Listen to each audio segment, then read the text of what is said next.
This boy and girl coming home from school look quite content with life. And why not? They're looking forward to an important date, dinner at home with the family. What's the matter? Doesn't that sound exciting to you? Well, to them it's a special occasion, as it has been ever since they sat down to dinner in high chairs. Why should they feel that way about something you take so completely for granted? Well, let's see if we can find out. First of all, daughter has changed from school clothes to something more festive. Dressing a little makes her feel, and consequently look, more charming. Even the table takes on a special air. Mother, too, changes from her daytime clothes.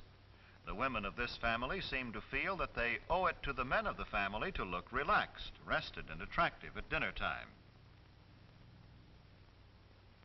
Brother is spending an hour before dinner catching up on his homework. He has plans this evening. Perhaps that explains the telephone call. But he won't spend a lot of time on the phone either. When there are several members of the family to be considered, it is not a good idea for one member to monopolize the phone. And it is never good to allow telephone conversations to interfere with studies.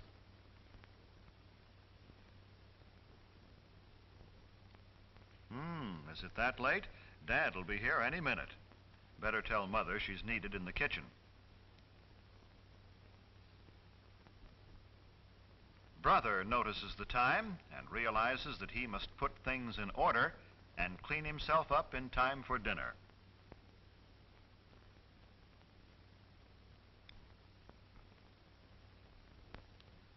Hello there. Junior is always in a hurry, particularly for dinner. But first there's a cleanup job to do on this young man. Brother takes it upon himself to help share Junior's responsibility for keeping their room in good order and keeping Junior in good order, too. Punctuality is stressed in this household. By that I mean hair is combed and faces and hands scrubbed before the boys come to the table so they won't delay the meal.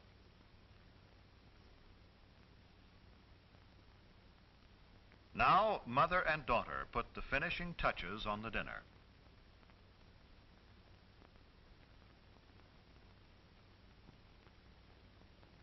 Father, too, looks forward to this date with the family. He has had a hard day at the office, and in his briefcase are some contracts which must be looked over tonight. But in the meantime, he will relax at dinner with those he loves. A simple centerpiece made from some flowers which grow in the backyard is another of daughter's contributions to the dinner. But it takes up a little too much room, so she moves it to the sideboard.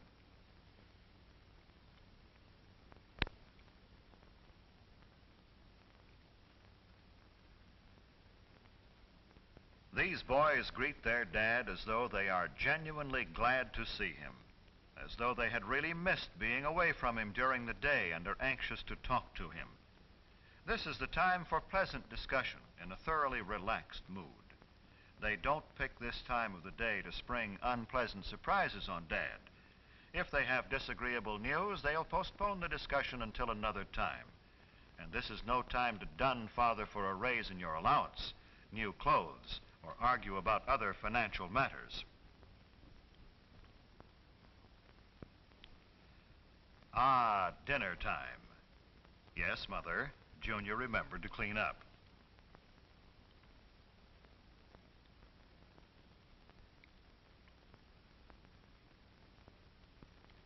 Brother seats Junior. Then helps Mother to her chair as he would his best girl.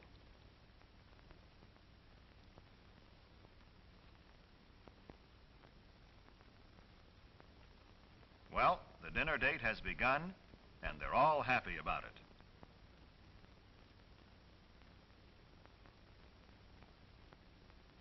Many families throughout the country observe the custom of saying grace at mealtime. It is always treated with reverence and respect.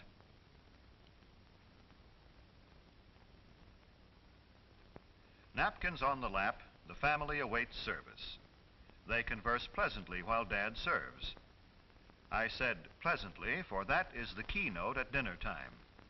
It is not only good manners, but good sense. Pleasant, unemotional conversation helps digestion. Father serves mother first, then daughter, then the boys. Don't worry, fellas, you won't get left.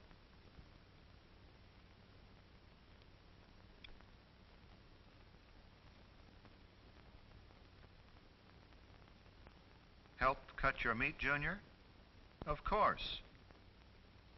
By example, older children can teach younger ones good table manners.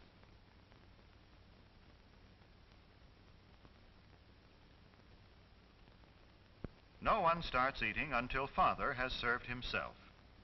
Always wait for the hostess, in this case Mother, to begin eating before you start. Let Father and Mother guide the conversational trend if they desire. After all, they made all this possible and may want to talk over their day with each other. Tell Mother how good the food is. Maybe Sis rates a compliment too. It makes them want to continue pleasing you. Well, all this is good general advice, but there are some specific don'ts. Maybe the family will demonstrate for us. Don't monopolize the conversation and go on and on without stopping. Nothing destroys the charm of a meal more quickly. To say that the rest of the group is bored would be a gross understatement.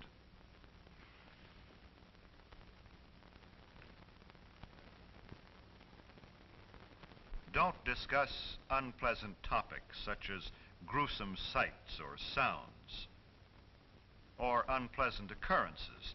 This is a time of pleasure, of charm and relaxation, remember?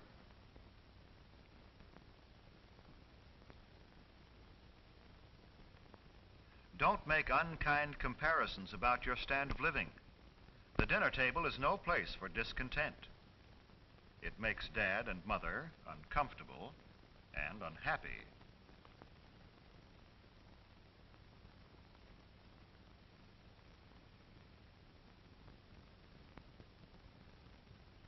Don't insult your brother or sister with offensive remarks about friends.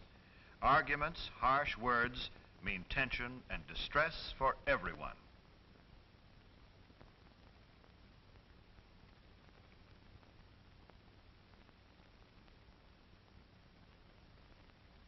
Do remember simply this. Treat the other members of your family with the same respect and cordiality you would show your most treasured friend outside the family circle.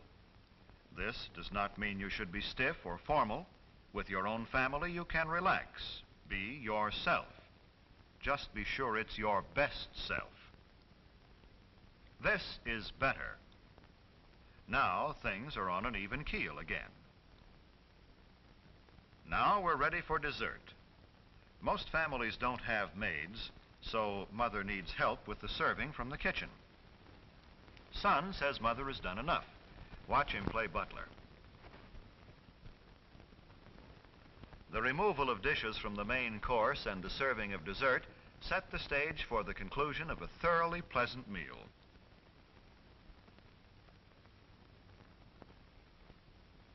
Do you begin to see now how a date with your family can be a truly special occasion? Do you know why brother and sister looked forward to the evening? When the dinner hour at home is treated with a certain amount of graciousness and ceremony, it can be memorable. There is no family so poor but that the evening meal can be eaten in an atmosphere of warmth and gentleness. There is no family so busy but that it can come together in the evening for a dinner date which will give its members something to look back upon with happiness all their days.